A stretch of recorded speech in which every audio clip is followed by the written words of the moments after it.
Some music ages, some music doesn't.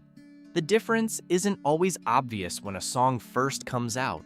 You can't always tell in the moment which records are going to be playing at someone's wedding in 2060. But looking at the 1970s, a decade that produced more enduring rock music than almost any other, a few bands stand apart.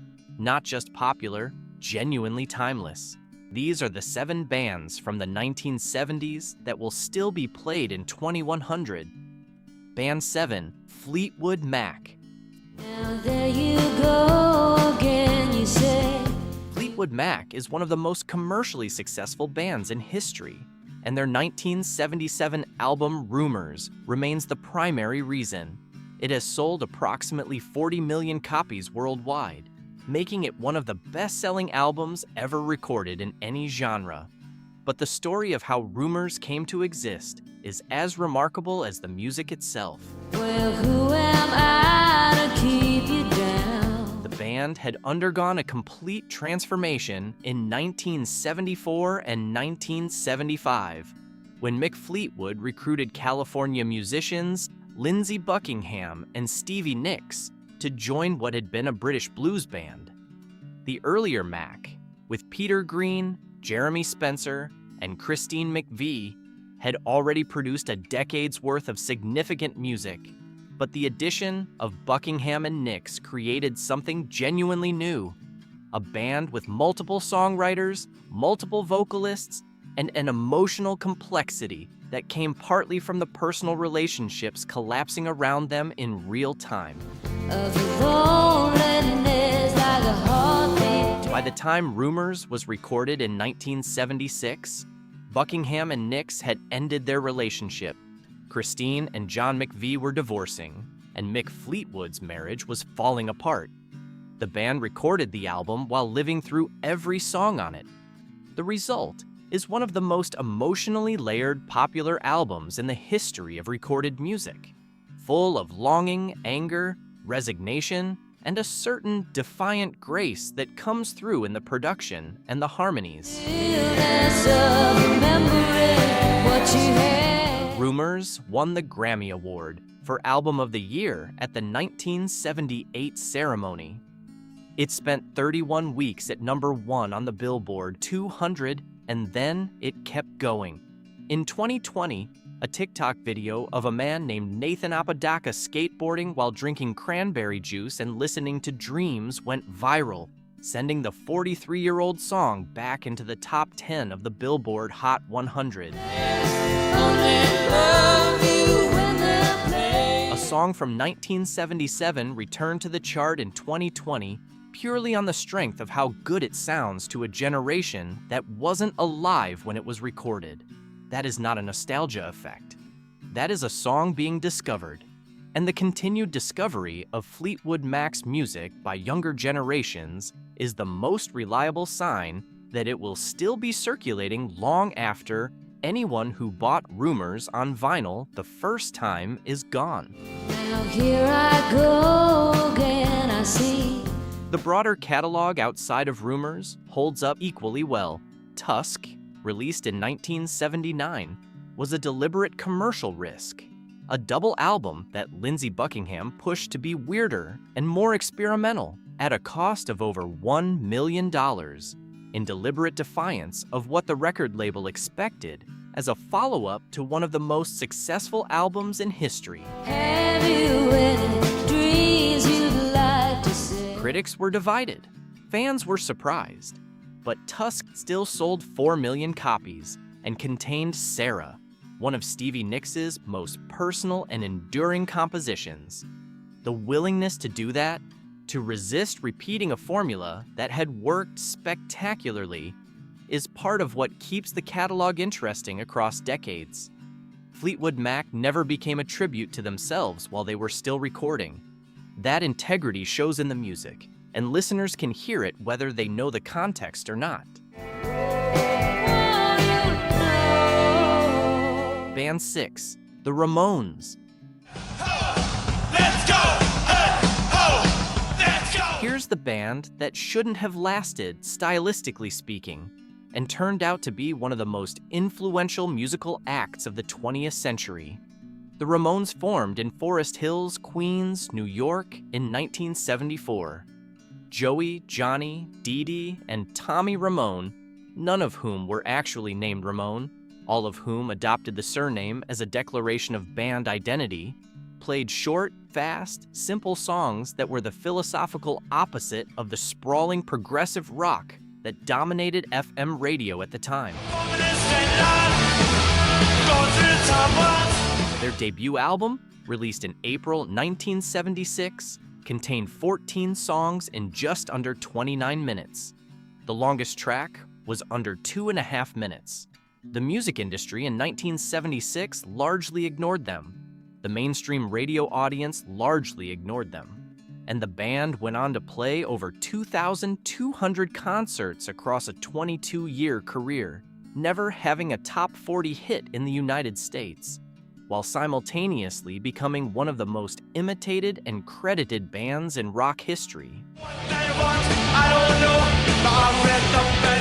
The Ramones were inducted into the Rock and Roll Hall of Fame in 2002, and the induction speech came from U2's Bono, who spoke about what the band meant to musicians who heard them in the late 1970s.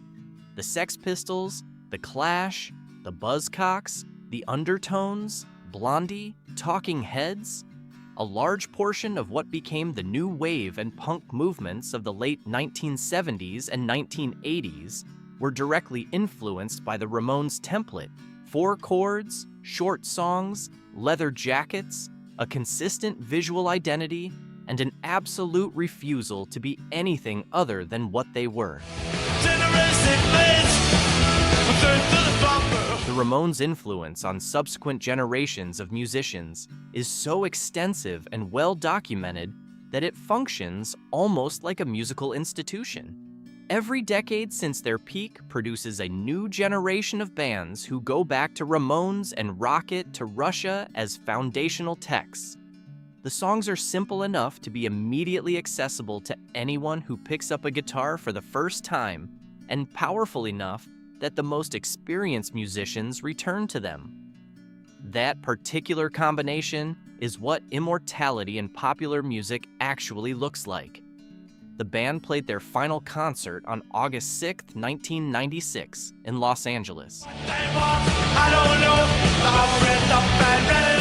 In the years that followed, Joey Ramone died in 2001 from lymphoma. Dee Dee Ramone died in 2002 from a heroin overdose. Johnny Ramone died in 2004 from prostate cancer, and Tommy Ramone died in 2014 from cancer. All 4 founding members were gone within 18 years of the band's last show. And in the decades since, their music has not diminished in relevance or presence by any measurable amount. If anything, the catalog has grown in stature as more musicians and music historians have reckoned honestly with where punk and new wave and independent rock actually came from. The Ramones are at the beginning of that line, clearly and without argument. You don't build what followed without them, and music knows it even when the general public doesn't. Let's go! Hey, ho, let's go! Band 5, Led Zeppelin. 'Cause you know sometimes words have to Start with a specific fact. John Bonham's drum track on When the Levee Breaks was recorded in a stairwell at Headley Grange, a rented manor house in Hampshire, with microphones placed at the top of the staircase to capture the natural reverb of the stone space. The result, that vast, cavernous drum sound that opens the track, has been the most imitated, most studied, and least successfully replicated drum recording in rock history. Audio engineers have been trying to recreate it for 50 years. They haven't. That particular detail matters because it explains something about why Led Zeppelin's recordings don't age the way most music does. The physical reality of how they were made. Real rooms, real instruments, real musicians playing to each other in real time. spirit is crying for leaving. Produce sounds that digital production cannot naturally replicate. Every generation of listeners who encounters When the levee breaks for the first time, here's something it cannot place. Something that registers as physically present in a way most contemporary recordings are not. That's not sentimentality, that's acoustics. The band formed in London in 1968 when guitarist Jimmy Page brought together vocalist Robert Plant, bassist and keyboardist John Paul Jones, and drummer John Bonham after the dissolution of the Yardbirds. They sold more than 300 million albums worldwide and were the biggest band in the world through much of the 1970s, achieving all of it without ever releasing a conventional commercial single in the United States. Their label, Atlantic Records, issued singles abroad, but in the United States, the band and their manager, Peter Grant, insisted on selling albums whole. The forests will echo with laughter. The strategy worked because the albums held together as unified experiences in a way that made individual songs feel incomplete outside their context. Jones was a trained musician and arranger whose contributions have historically been underappreciated next to Plant and Page's more visible roles. Plant was 20 years old and largely unknown when the band formed. Bonham was one of the most physically powerful drummers who had ever played rock music, and his death from alcohol-related asphyxiation on September 25, 1980, at the age of 32, ended the band. They never seriously considered replacing him.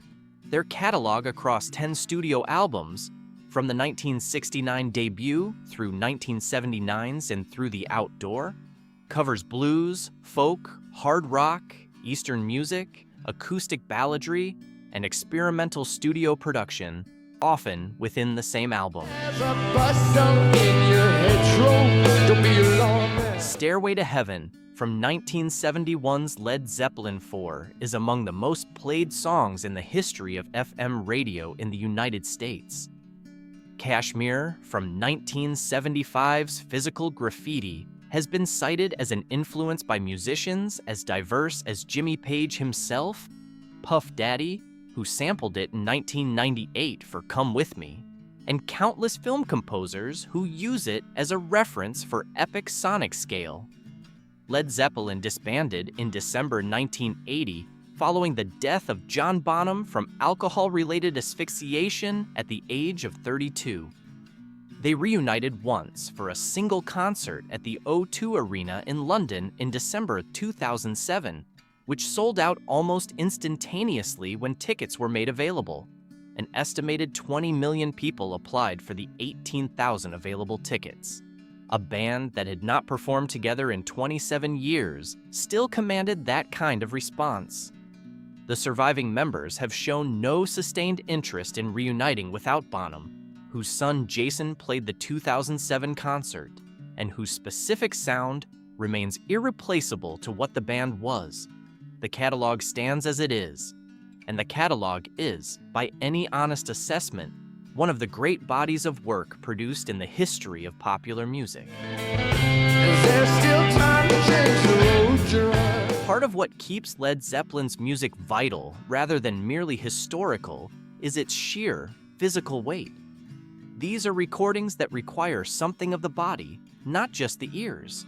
John Bonham's drumming on When the Levee Breaks was recorded in a stairwell at Headley Grange in Hampshire, with microphones placed at the top of the staircase to capture the room's natural reverb. The result is a drum sound that audio engineers have been trying to recreate ever since, with limited success. The physical reality of how those recordings were made, the sound of a real room, real instruments, real musicians responding to each other in real time, gives them a weight that digital music production, for all its flexibility, does not naturally produce. Future generations will notice that weight, whether they can explain it or not.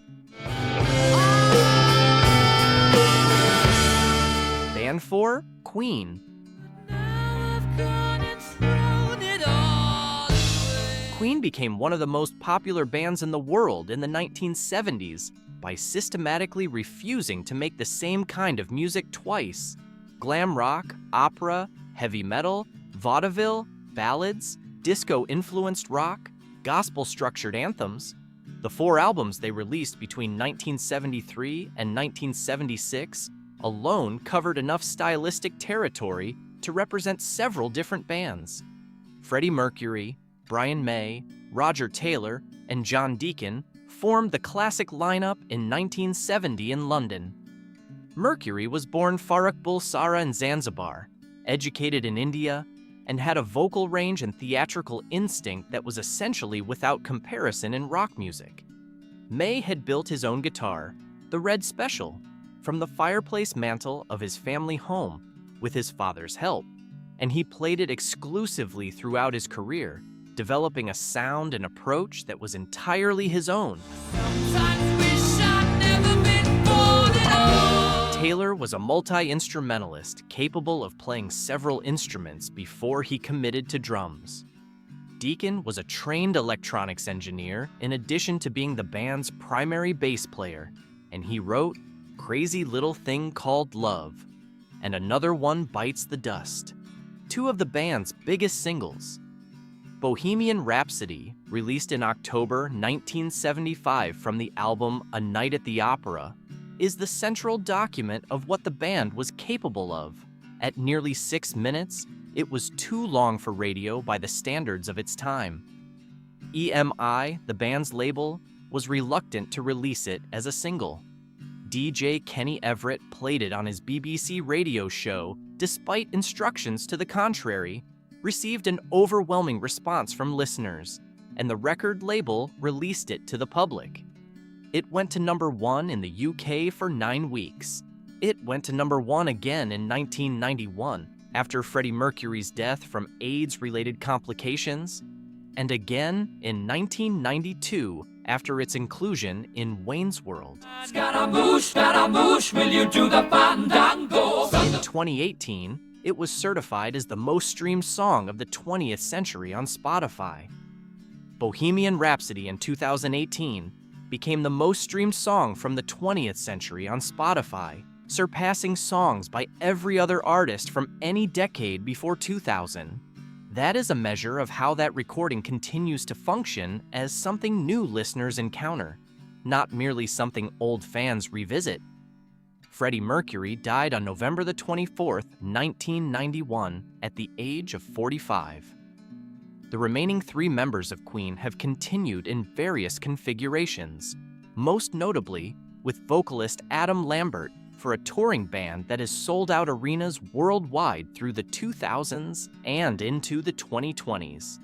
The endurance of that lineup is a testament to both the quality of the songbook and the continuing appetite for it. Nothing really matters. Band 3, Pink Floyd. There is no pain you are receiving. Pink Floyd is the band most commonly associated with the idea of rock music as a serious, sustained artistic statement, a body of work that asks something of its listeners and rewards close attention. The band formed in London in 1965, with Syd Barrett as its creative nucleus. Barrett's psychological deterioration forced his departure in 1968, and the band reorganized around Roger Waters, David Gilmour, Richard Wright, and Nick Mason, the lineup that would produce the most commercially and artistically significant work of the next decade. The Dark Side of the Moon, released in March 1973, spent 741 consecutive weeks on the Billboard 200, a record that has never been approached by any other album. It remained on the chart intermittently for additional years after the consecutive run ended. The total is generally cited as somewhere above 950 weeks on the chart since its original release. The album sold approximately 50 million copies worldwide, making it one of the best-selling albums in history and the best-selling album not recorded by a popular mainstream act of the conventional kind. The Dark Side of the Moon deals with the pressures of modern life: time, money, ambition, madness, and mortality, through a conceptual framework that uses sound itself as an expressive tool. The heartbeat that opens the album, the voices, the sound effects, the way the music moves between tracks without pause. All of it was designed as a unified listening experience. Roger Waters wrote most of the lyrics with that framework in mind, and the result is a record that people continue to listen to from beginning to end in a way that most albums of any era don't demand. Wish You Were Here in 1975, Animals in 1977, and The Wall in 1979 extended the band's run of major conceptual works. The Wall reached #1 on the Billboard 200, and the 1982 film adaptation, Pink Floyd The Wall, directed by Alan Parker, extended the album's reach further into mainstream culture. Pink Floyd were inducted into the Rock and Roll Hall of Fame in 1996. The Dark Side of the Moon poster, the triangular prism and white light separating into a rainbow spectrum, remains one of the most recognized images in popular culture worldwide, used as a shorthand signal for a particular kind of serious musical engagement that has never gone out of fashion. The band's internal tensions were substantial. Roger Waters left Pink Floyd in 1985, declaring the band effectively over, only to watch David Gilmour and Nick Mason continue under the name. The legal and creative dispute that followed was well documented, and the two factions were largely estranged for years. They reunited publicly only once, at Live 8 in 2005, the benefit concert organized by Bob Geldof in Hyde Park, London. It was the first time all four surviving members, Gilmour, Waters, Mason, and Richard Wright, who died in 2008, had shared a stage in 24 years. The reunion lasted one set. Gilmour has since been adamant that it was a one-time event. The important thing about Pink Floyd is that none of the personal animosity between members diminishes what the records are.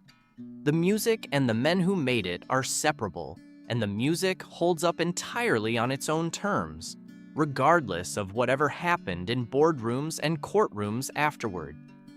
The child is grown, the dream is gone. Band 2, The Rolling Stones.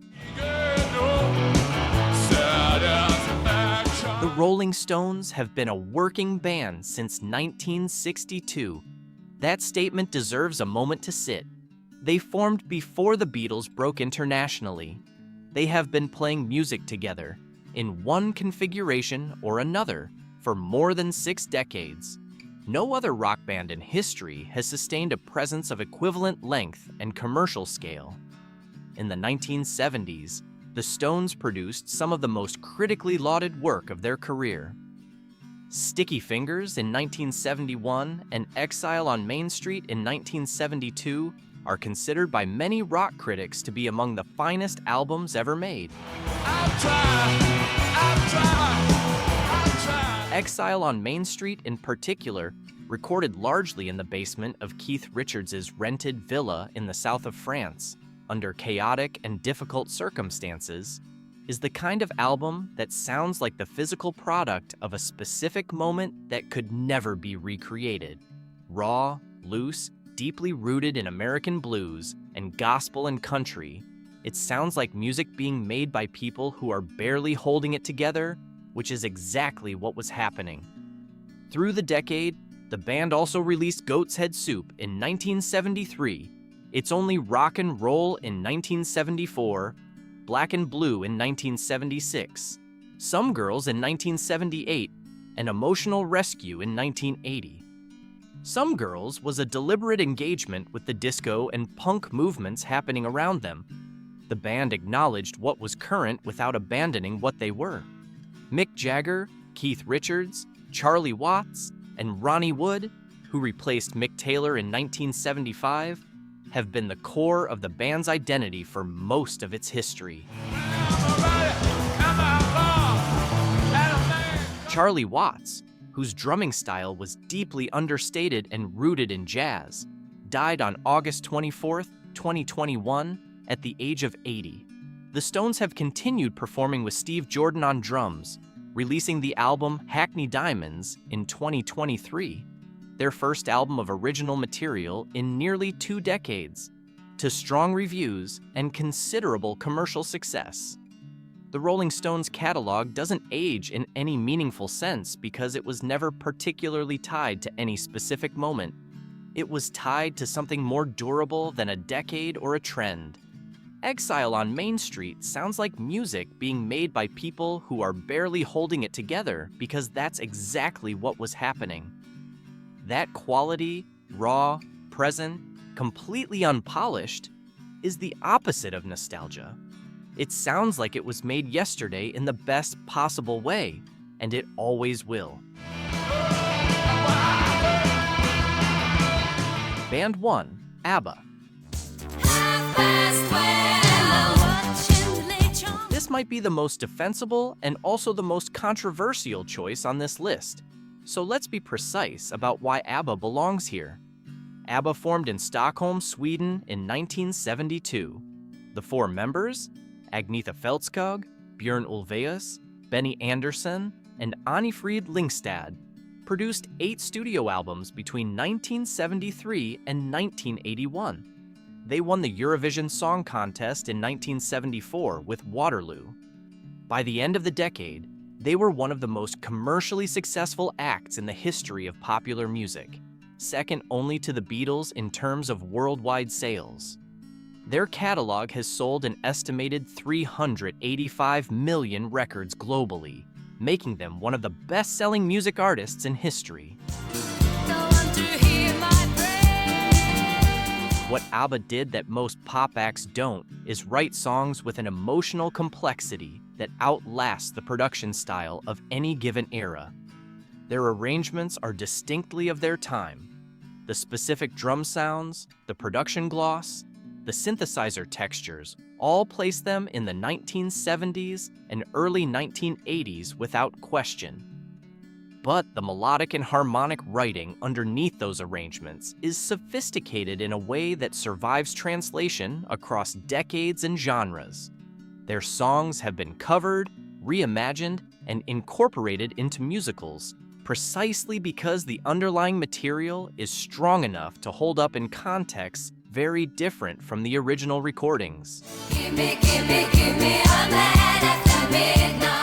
Mamma Mia, the musical built around ABBA songs, opened in London's West End in 1999 and ran for 14 years, 5,765 performances, becoming one of the longest-running musicals in West End history.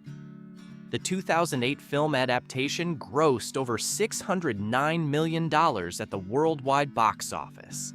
A sequel in 2018 grossed an additional $395 million. The songs in those productions were mostly from the original 1970s recordings, functioning in a theatrical context decades after they were recorded. In 2021, ABBA released Voyage, their first album of new material in 40 years, to global commercial success.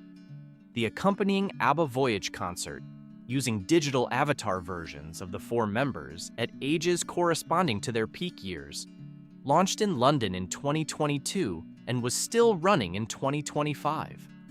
A band from the 1970s, with music that still attracts the audiences to sustain a high-technology theatrical production at scale in a city as musically competitive as London, decades after their original recordings.